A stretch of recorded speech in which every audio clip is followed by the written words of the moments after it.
السلام عليكم ورحمة الله تعالى وبركاته. معكم الأستاذ كريم إيكونوميست في هذا الفيديو الجديد. الفيديو ديال واحد الكوريكسيون d'un examen de la macroéconomie semestre 2 examen ديال بروف طرحي الخاص بكلية الاقتصاد عين الشق طريق جديدة بمدينة الدار البيضاء جامعة الحسن الثاني. دونك هذا سي ان examen اللي هو تيست دو ريفيزيون. المهم البروف قال لهم بان ليكزامان غادي يكون بحال هكذا، يعني يقدروا يكونوا هاد لي كيسيون نفسهم في ليكزامان. دونك المهم بالنسبه للبروف قال لك ميرسي دو سويفر لا ديمارش ادوبتي au niveau des séances de formation pour répondre à l'ensemble des questions directes suivantes. يعني تجاوبوا على الكيسيون ديريكت. ليسونسيال هو انكم غادي ديروا لا ديمارش consiste à poser la 4 questions، يعني quoi, pourquoi, comment et objectif. يعني pour chaque question parmi هاد les 5 questions تخدموا بهاد الديمارش هادي.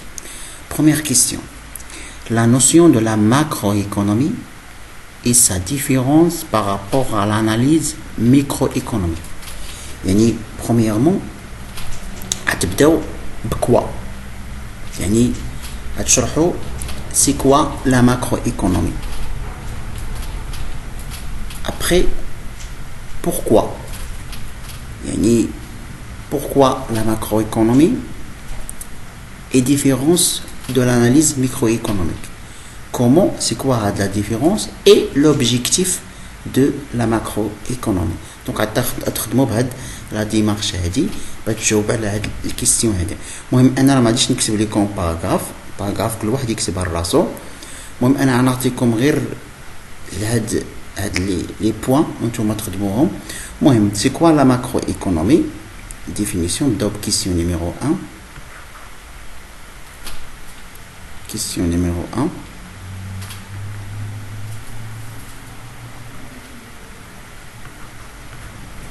Donc نحاول نكتب لكم la macroéconomie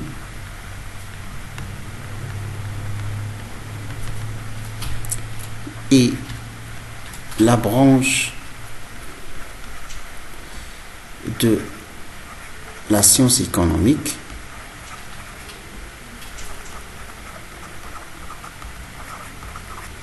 qui s'intéresse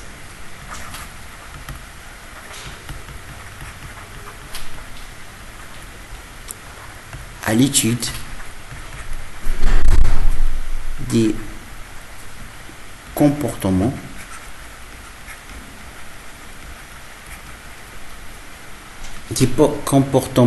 collectifs ou globaux, comportements collectifs des agents économiques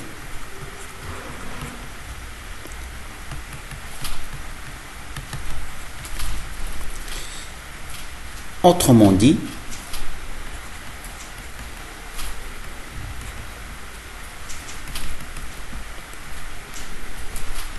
la macroéconomie étude du fonctionnement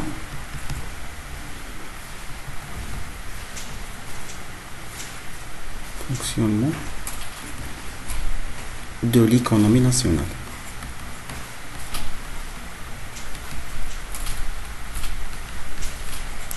المهم بالنسبة للسؤال الأول صافي بركة، يعني كوا سي كوا لا ماكرو ايكونومي جاوبنا عليه. Point.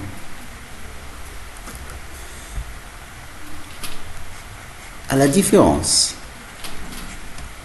là par contre, à la différence de la macroéconomie, la microéconomie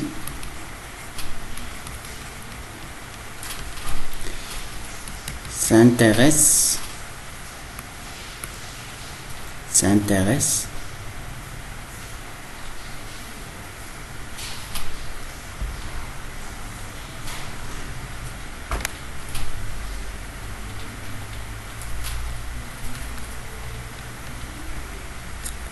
à l'étude des comportement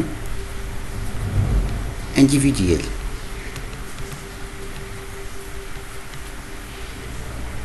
Des agents économiques. Des agents économiques. Donc, pourquoi la microéconomie est différente de la macroéconomique. Donc, on va d'abord comment la différence. Dans ce cadre,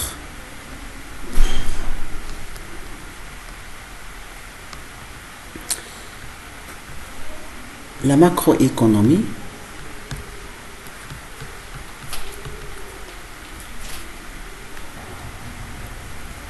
étude l'économie dans sa globalité.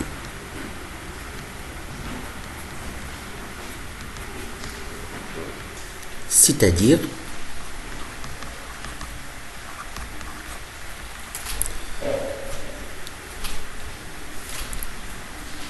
l'ensemble des activités, des phénomènes et des décisions en relation avec l'économie d'une nation, telle que la croissance économique,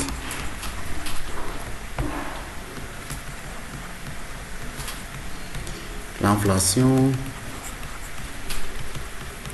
chômage, l'équilibre extérieur,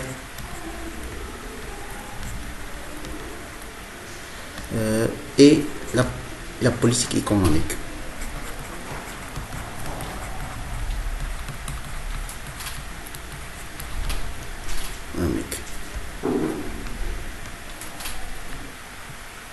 Par contre, la microéconomie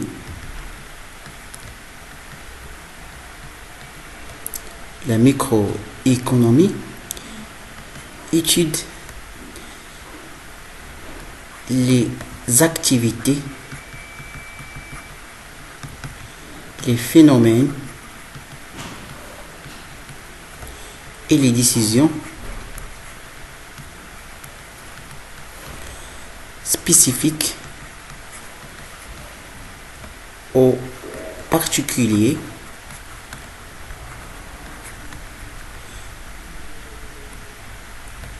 des individus, des individus tels que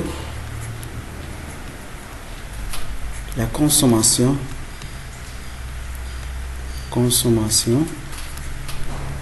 et la production.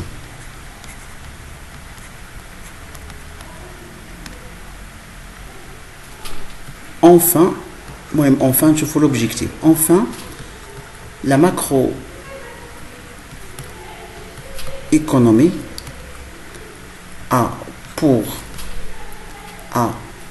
pour objectif de décrire et analyser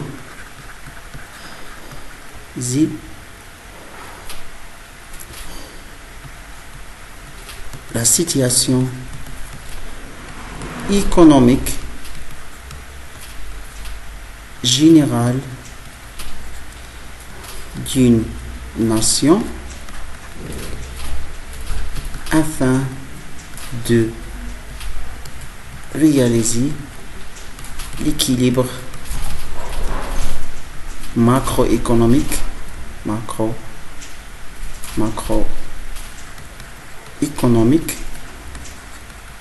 global.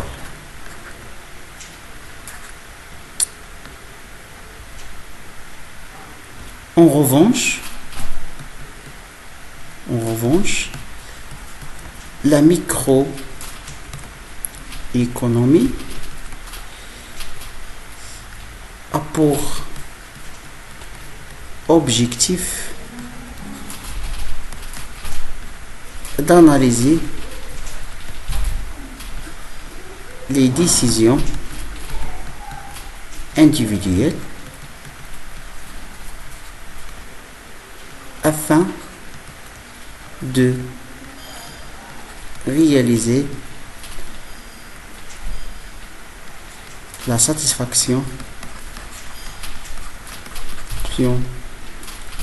globale des consommateurs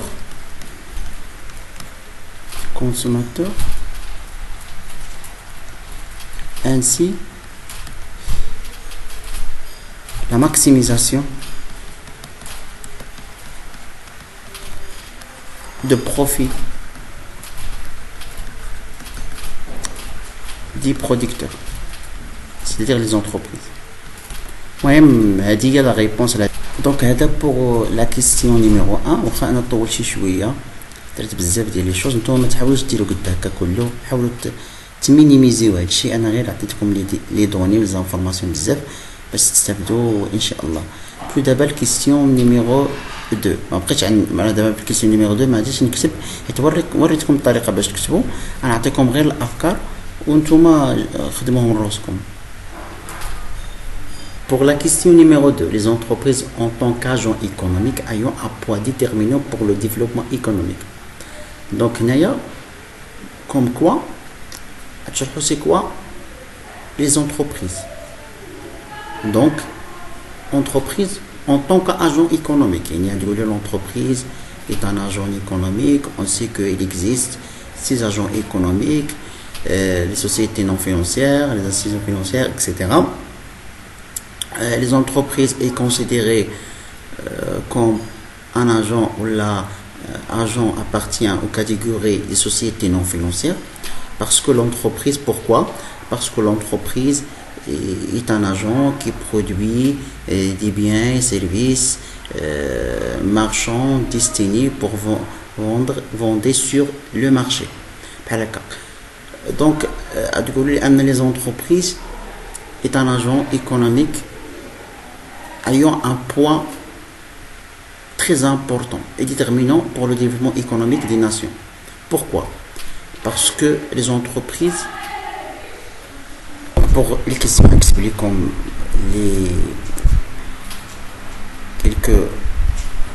quelques idées, les réponses. Moi, l'entreprise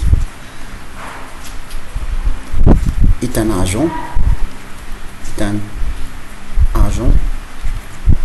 économique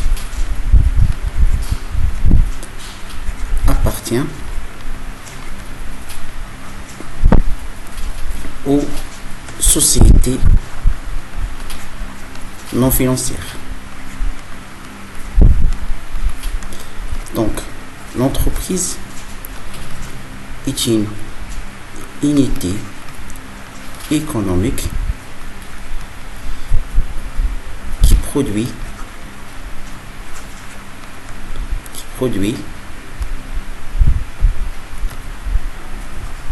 des biens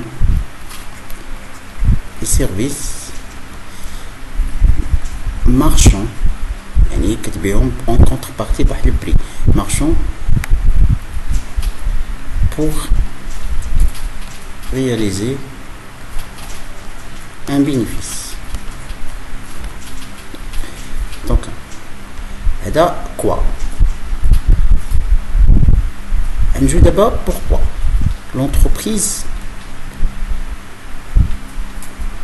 est un acteur, acteur principal dans le développement économique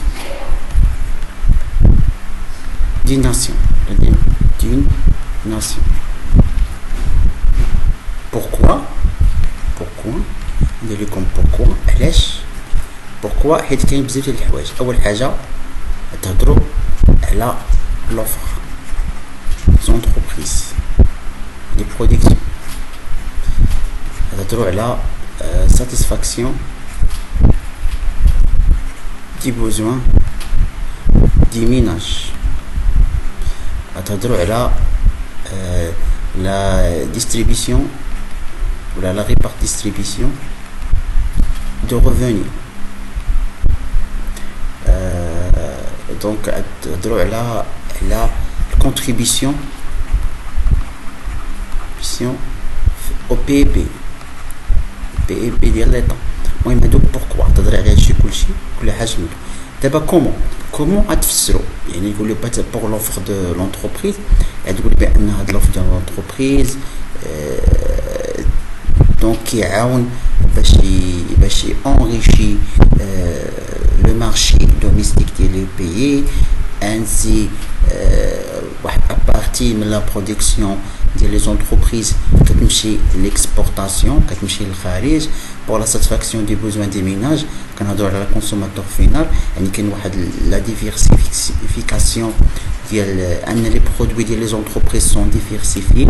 هادشي كيساعد pour satisfaire tous les besoins ديال لي ménages et les consommateurs.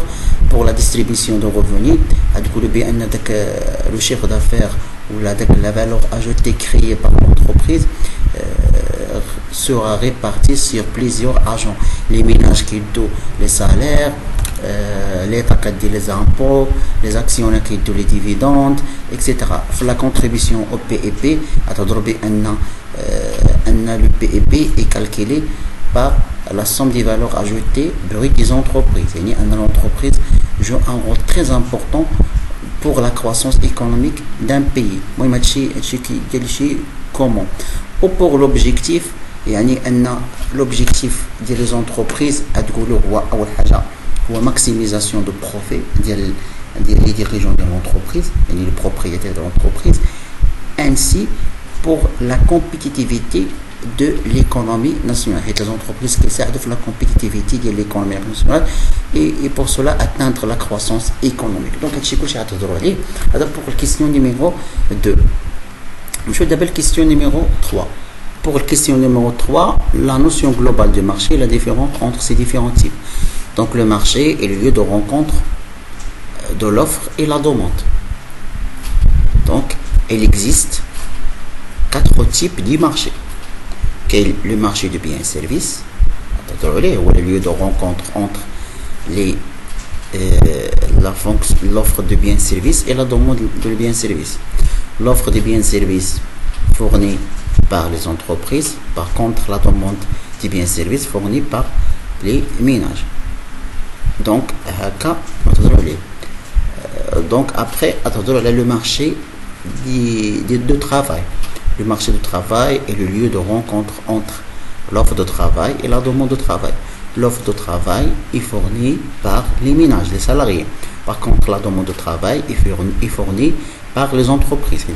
Les entreprises qui demandent le travail. Aussi qu'il y a le marché des capitaux.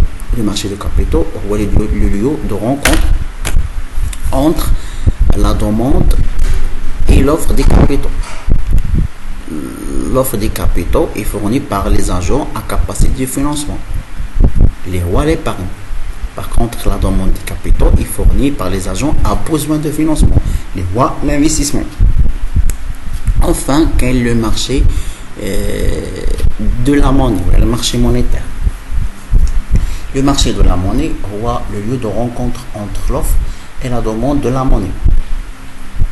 Donc, l'offre de la monnaie est fournie par la banque centrale. La banque centrale va liquider l'offre de la monnaie. L'offre de la monnaie la masse monétaire, c'est-à-dire la quantité de la monnaie en circulation dans une économie. Pour l'offre de la monnaie est exogène. Pourquoi il est exogène? Parce qu'il est fixé par les autorités monétaires, la banque centrale. Par contre, la demande de la monnaie, il est fourni par les agents, tous les agents économiques, qui demandent la monnaie, ou les agents non financiers, effectivement. La demande de la monnaie, les préférences de la liquidité selon Keynes, les motifs de transaction, les motifs de précaution, les motifs de spéculation. Et là, moi, il m'a dit que j'ai le question 4. Qu'en est-il des 3 grandes catégories des opérations économiques? Donc, les opérations économiques, il existe 3 types, 3 catégories. Les opérations économiques sur les biens et services, les opérations économiques de répartition et les opérations économiques de financement, les opérations financières. Les opérations sur les biens et services feront la production, il y a la création de biens et services, il y a 2 types, qui est la production marchande et la production non marchande. Pour la consommation et l'utilisation un bien et service pour satisfaire un besoin, il y a 2 catégories, il y a la consommation finale, qui doit les ménages, ou il y a la consommation intermédiaire pour les entreprises. Aussi, l'investissement ou la formation brute de capital fixe, il y a la valeur d'acquisition d'un bien durable pour l'utilisation dans une durée supérieure à une année. Ainsi, on a la variation de stock et aussi on a les échanges avec l'extérieur, on a les exportations et l'importation. Aussi, on a les opérations de répartition, la répartition de revenus. Faisons la rémunération salariale, faisons les impôts, faisons les transferts, faisons aussi les revenus de la propriété, les loyers, les intérêts, les dividendes, aussi enfin on a les opérations financières. Les opérations financières ont la contrepartie des opérations non financières. Et donc, juge l'ONU, ce sont des opérations non financières. Les opérations financières, les instruments de paiement, les instruments de placement et les instruments de crédit, les dettes. Pour les instruments de placement, les actions, les obligations, etc. Moi, maintenant, je vais les différences, etc. Pour la question numéro 5, la gestion des opérations importantes sur les biens et services qui meurent un volet stratégique pour tout développement économique, détailler l'ensemble de ces opérations. Yani, attendons là les opérations sur les biens et services. Yani quoi? Les opérations sur les biens et services. Les catégories dialogues, je vais la production, la consommation, la formation brute de capital fixe, la variation de stock, les exportations et l'importation. Et aussi pourquoi les opérations sur les biens et services ont l'importance pour tout le développement économique d'une nation. Là, c'est très important. Pourquoi? Parce que chaque pays, ou chaque nation, elle cherche à atteindre la croissance économique. On sait bien que la croissance économique est mesurée par l'évolution de PIB. Et le PIB voit la somme des valeurs ajoutées brutes. Ou pour calculer le PIB, on a besoin de quoi? On a besoin de la production et ainsi la consommation intermédiaire. Et d'abord pour la valeur ajoutée, de la production ou la consommation intermédiaire. يعني أن chaque pays ستحاول بأنها تزيد في la production ديالها. كلما زادت في la production ديالها راه كيتزاد لها le PIB ديالها. دونك هنا كيتزاد هذاك كيتزاد la croissance économique ديالها. Aussi, il y a maintenant les exportations, les importations. Chaque pays راه خاصها تحاول أنها تحقق واحد البالانس كوميرسيال اللي هو اكسيدونتير. وكنعرفوا أن لا بالانس كوميرسيال كيفاش كيتحسب هو les exportations ou l'importation. يعني chaque pays خاصها تحاول أنها تماكسيميزي la valeur ديال les exportations وتمينيميزي la valeur ديال les importations. علاش؟ باش تحقق la croissance économique اكسيدونتير. المهم تهضروا على هذا الشيء مزيان وشنو هما l'objectif ديال chaque opération. علاش لي بيي خاصها دير واحد لا استراتيجي ديال هاد لي زوبيراسيون ايكونوميك. يعني خاصها تحاول انها تعطي قيمه لا برودكسيون، تشجع الشركات باش ينتجوا، انسي تشجع لا كونسوماسيون فينا ديال لي ميناج. علاش لا كونسوماسيون فينا ديال لي ميناج تشجعها؟ حيت هذاك لوف ديال لي زونتربريز راه ضروري خاصو لا دوموند. هانا كنتجنا، هنا شجعنا الانتاج، ولكن هاد لا برودكسيون شكون غيشريها؟ دونك خاصنا نشجعوا لا كونسوماسيون. كنهضروا على هادشي كلشي باش المهم هادشي غير ساهل باين. دونك جيسبر انكم فهمتوا، والى اللقاء.